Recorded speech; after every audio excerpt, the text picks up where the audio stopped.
Hi అండి. Upma common అందరికీ తెలుసు. ఇవాళ మా ఇంట్లో ఉప్మా కాబట్టి ఉప్మా ఎలా చేయాలో చెప్తాను. కడాయి పెట్టుకోండి, ఆయిల్ పోసుకొని జీలకర్ర వేయండి. జీలకర్ర వేగనియండి. చిటపటలాడిన తర్వాత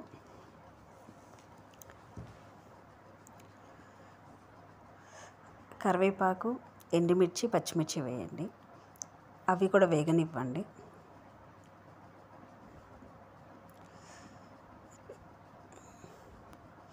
పల్లీలు వేయండి. దోరగా వేగనివ్వండి.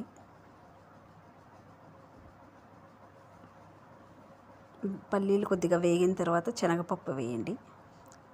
పళ్ళకి తగులుతూ ఉంటే బాగుంటాయి కాబట్టి క్రిస్పీగా.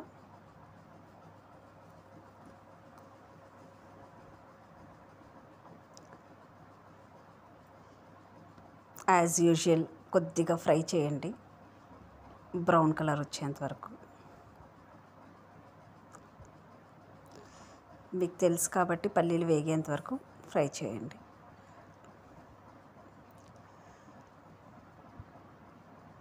ఇప్పుడు ఉల్లిపాయలు వేయండి.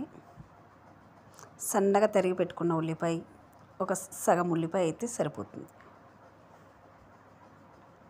ఉల్లిపాయ కొద్దిగా బ్రౌన్ కలర్ వచ్చేంత వరకు వేగనివ్వండి.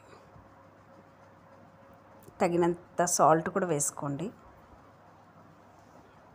ఉల్లిపాయలు తొందరగా వేగుతాయి.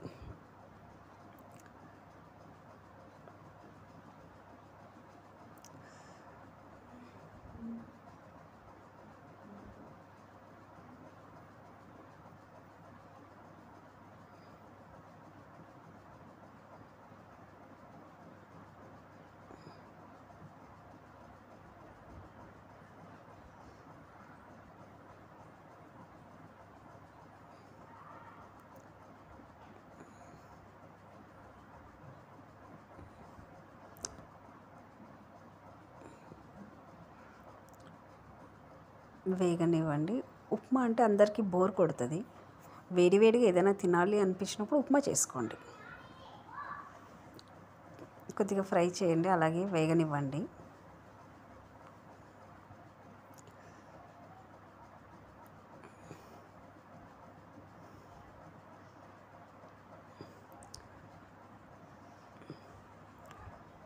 ఈ వేగే లోపల ఉప్మా మీలో ఉప్మా ఎంతమందికి ఇష్టమో కమెంట్ చేయండి.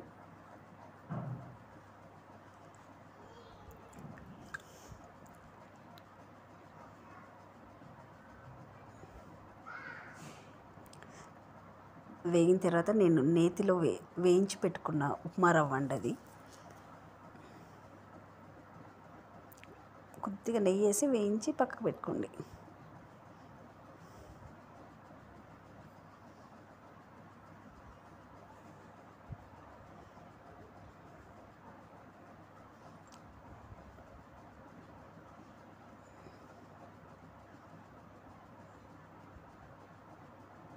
ఇప్పుడు వాటర్ పోయండి. ఒక 1.5 గ్లాస్ వాటర్ పోసుకోండి. పొడిలాడాలంటే 1.5 గ్లాస్ పోసుకోండి. మీకు నీళ్ళుగా కావాలి అంటే ఇంకొక హాఫ్ గ్లాస్ ఎక్స్ట్రా పోసుకోవచ్చు. నాకు పొడిగా తినడం ఇష్టం కాబట్టి 1.5 గ్లాస్ పోసుకున్నాను. ఇప్పుడు సాల్ట్ చెక్ చేసుకోండి. అవసరం పడితే కొద్దిగా వేసుకోండి.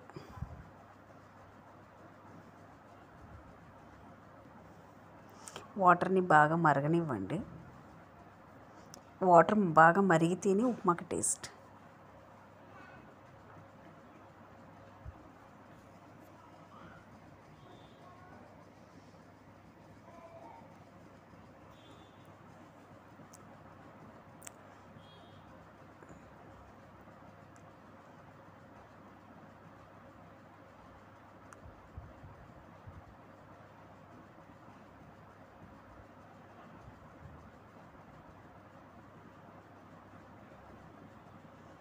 చూడండి, వాటర్ మరుగుతున్నాయి.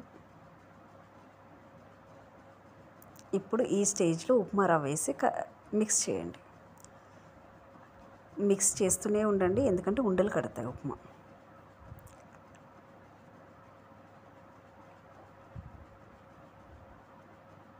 అది దగ్గరకు వచ్చేంత వరకు మిక్స్ చేస్తూనే ఉండండి. As usual you all know it. మీకు తెలుసు కాబట్టి కలుపుతూనే ఉండండి.